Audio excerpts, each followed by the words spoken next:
Okay, I have one. Anyone from the audience? I'll take your sister's question. If the lady in the green could just.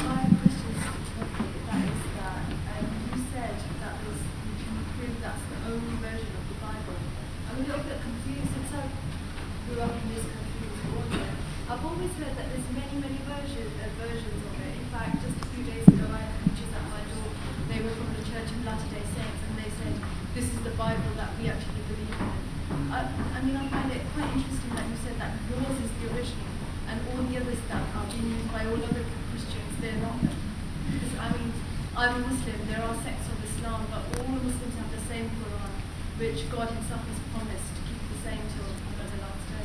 So I'm wondering how it got changed and why God didn't stop that. I appreciate the question. Now this is up to the speaker if he accepts the question, because the topics are actually pertaining to Jesus. Yes, it's in the context of Christ being the Son of God. Okay. So if there's different versions, how can you prove Okay. if something's actually been changed? How can you prove that?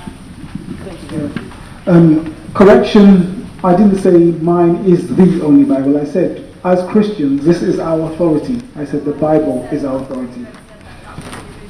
Okay. Now, I'll explain to you why there are so many different versions of the English Bible. Now, I don't know about, most people here probably come from a different country, not England. And you'll notice that you've got a very rich language. Very rich language. My parents come from Ghana. I speak Shi. It's an Ashanti language. It's very, very rich. When they translated the Bible into Ashanti, it stayed that way to this day. English language is very rigid. I read the Quran from time to time. And there's one thing I've noticed about it. I read the Quran and I notice that they've left out some words have been necessary. When you read a sentence, and sometimes it's like you're reading broken English.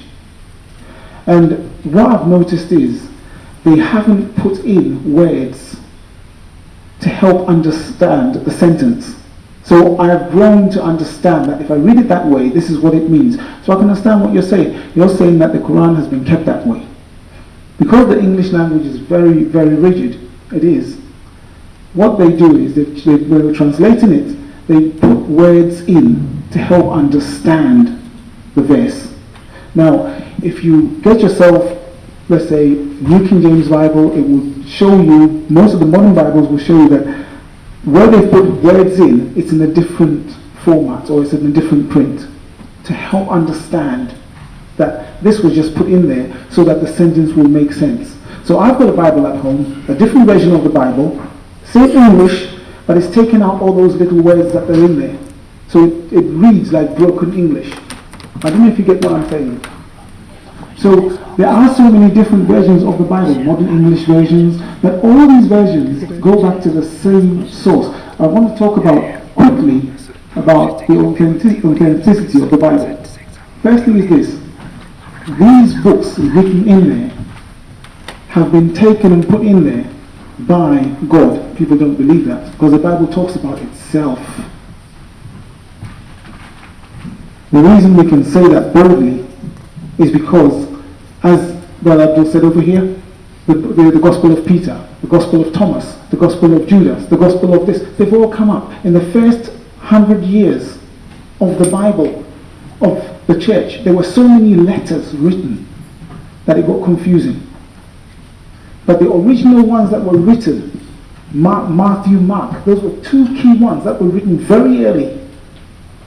And those have been added in here. People, or the authentic ones, are the ones that have been put in. I don't care what comes afterwards. I'll tell you why I don't. Because if I worry about what's coming in afterwards and what people have discovered and unearthed, it could be from anywhere. This Bible has got the power. And I'm not saying this version. I have a Greek Bible at home. I have a Hebrew Bible at home. I do my study. I work through the Bible. And I have chased, I was not born a Christian. I have chased the New Testament, trying to figure out why it's authentic. That's why when I started talking about Jesus, I went from the new to the old. I said, this is what it says about Jesus in the old, this is what it says in the law about Jesus. Moses turned around in Deuteronomy 18:15. He said, listen, I want you to listen to me. God is going to send a prophet just like me. It's him you listen to. That was Jesus. Again in Acts chapter 3 verse 20. Sorry, I'm using quotations. Same thing, same quotation. Funny enough, the book of Acts wasn't written by Hebrew. It was written by a Gentile, a Greek. Luke. But I don't know if that answers your question. I was just wondering, isn't it a bit like Chinese whispers then, when something keeps getting changed around from language to language? Okay, I'll come to that afterwards because I think we've got so many questions. I'll come to that. Let's be on the topic and crucifixion of Jesus. I'm sorry, I'm not good in English, but my question is directed to I'm sorry, you're going to have to sit down because I did say the questions right now has to be directed to Brother Abdul. on the topic in his answer you asked. I'll make just one exception. Yeah. If we see from the history that Muslims and Christians believe in the prophets who came before Jesus and before Prophet Muhammad, all you believe on them. So if we take the example of Noah, he was like when his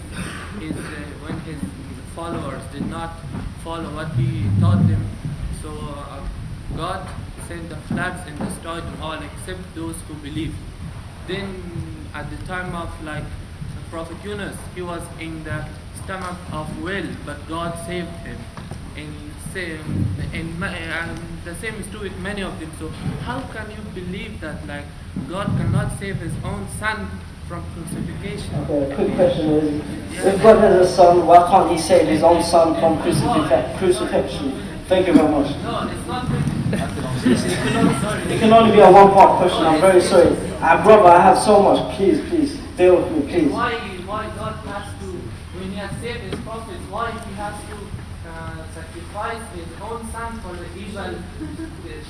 Which question would you like? The first one would be like. Okay, I'm going to request the speakers to give 2 lines. I'll give. If the question was initially directed to Brother Abdul Raheem Green, and you can make a comment to it shortly. Go on. Okay, now this is the truth. This is the honest truth. God could save Jesus. He could have saved him if he wanted to. But you see, as I said, God so loved the world that he gave his only begotten son. What God did. See, our sin could not be cleansed by any animal. Nothing could cleanse that sin. For years, thousands of years, people were sacrificing animals. The Jews did it. Other religions did it.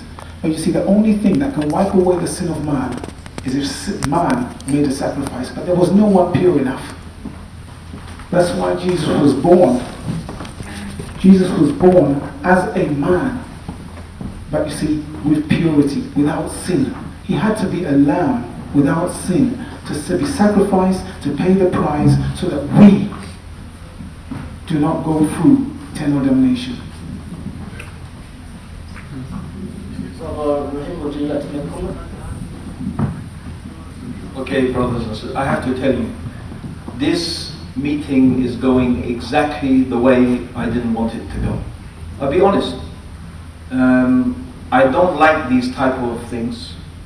For the reason is that they just end up being a type of pointless point-scoring exercise. So why don't we just pick up our chairs and start beating each other up and get it over and done with? Come on, guys. You know what I've got a suggestion. Let's try and think different. Look, Christians and Muslims have some differences that are so big. We are not going to even begin to touch upon dealing with these differences in a meeting like this. I mean, I've been sitting here, what Kofi said, I would really love to respond to it. Okay, in detail. But I'm holding myself back because I didn't want this event to turn into a type of Muslim, Christian, verbal boxing match. Alright? Because if you want to see those, you can go, you can get the Zakir Naik debates, you can get the Ahmed Didat debates, you can get them all on tape, you can see plenty of those, and these people have dealt with it, bigger scholars than me and Kofi, dealt with it better. So I got a suggestion. Let me